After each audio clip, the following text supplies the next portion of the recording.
Alright guys, we're back. I got a little time today, so I figured I'd continue on in this line nav series. Got the board behind me, so we're ready to go.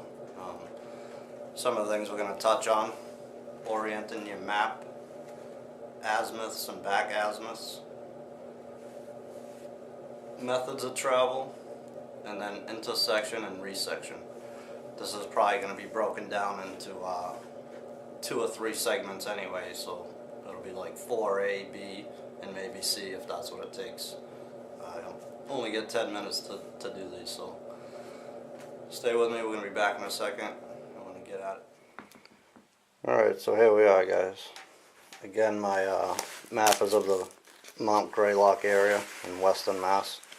I think you can see there on the map again that red dotted line that cuts through is actually part of the Appalachian Trail right here. So one way to orient your map is by terrain association. So keeping in mind that land nav starts way ahead of time.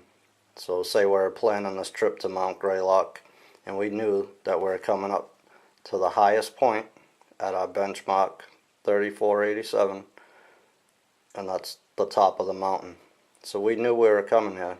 So if we took our map out and we were up on top here and we oriented the map, okay, if we're facing an easterly direction, knowing that all our contour lines are close and there's a steep drop off, like we said in the other video, of almost 1,000 feet from where we're standing to this 2,500 mark. So we're facing an easterly direction. We look over.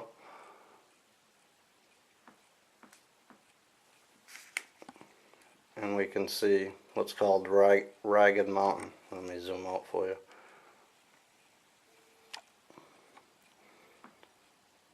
Alright, so Ragged Mountain right here is a huge ridge line. Alright, again, if we're facing an easterly direction, we're at the highest point, we should be able to see this ridge line fairly easy. Now just to the north of that, if we looked up north, we have another hilltop here. I'll zoom back in for you.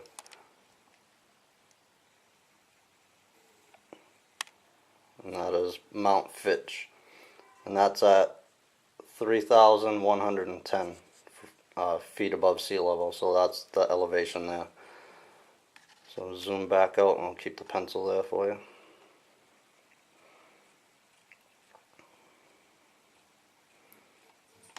So there's Mount Fitch, and that's a fairly tall hilltop. Then we got a huge ridge line at Ragged Mountain, and this is where we're standing. So we could orient our map using terrain association and be fairly accurate with that, knowing where we're starting from.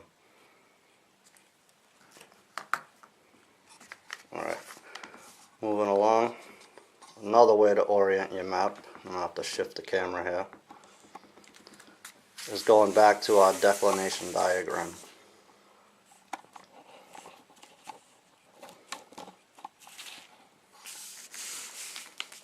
I'll zoom back in so you can see that. Alright, like we said, MN, which is magnetic north, is 15 degrees. So if we took our compass and the straight part of it, I have the Kaminga, so this left side of the compass is a straight edge also, and it actually has a measuring device on it. But if we took that compass and put it right on that magnetic north and then just shifted our map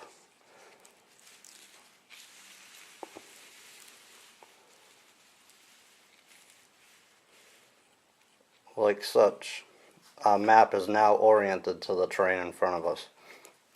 In the style compass that I'm using, again, the Kaminga military style, I don't know if you guys can see that, but obviously you've got the arrow here, and it's moving because of the pencil. the north facing arrow, and it's got that circle or elongated circle on it, which is going to illuminate for you at nighttime. If you can see that thin black line here, that's called a lubber line. That line does not move.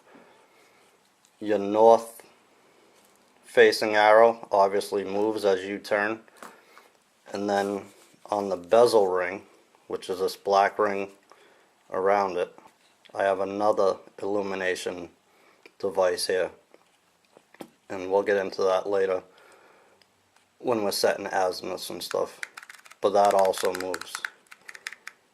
So this black thin line, which is known as a lubber line, stays there.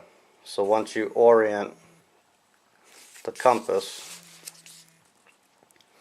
on a 15-degree magnetic north, and we get that north facing arrow in line with our lubber line, our map is now oriented to the terrain in front of us.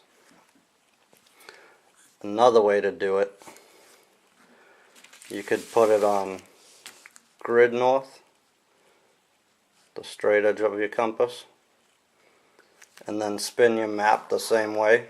The only difference being is you're going to want that lubber line, again the black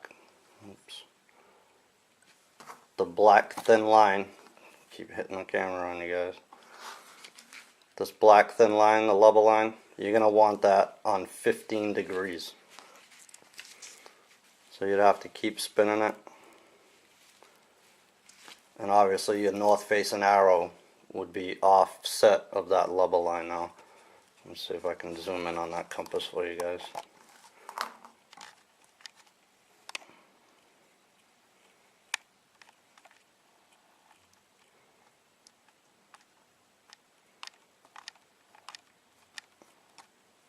It looks like that's the best I'm going to get.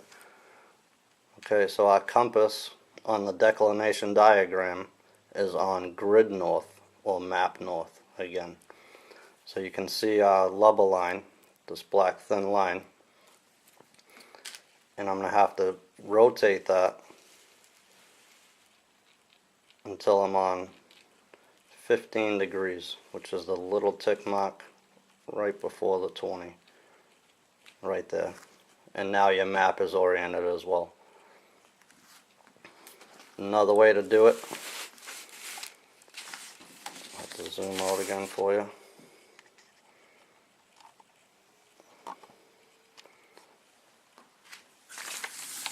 Is to actually put your straight edge of your compass on one of your north and south grid lines.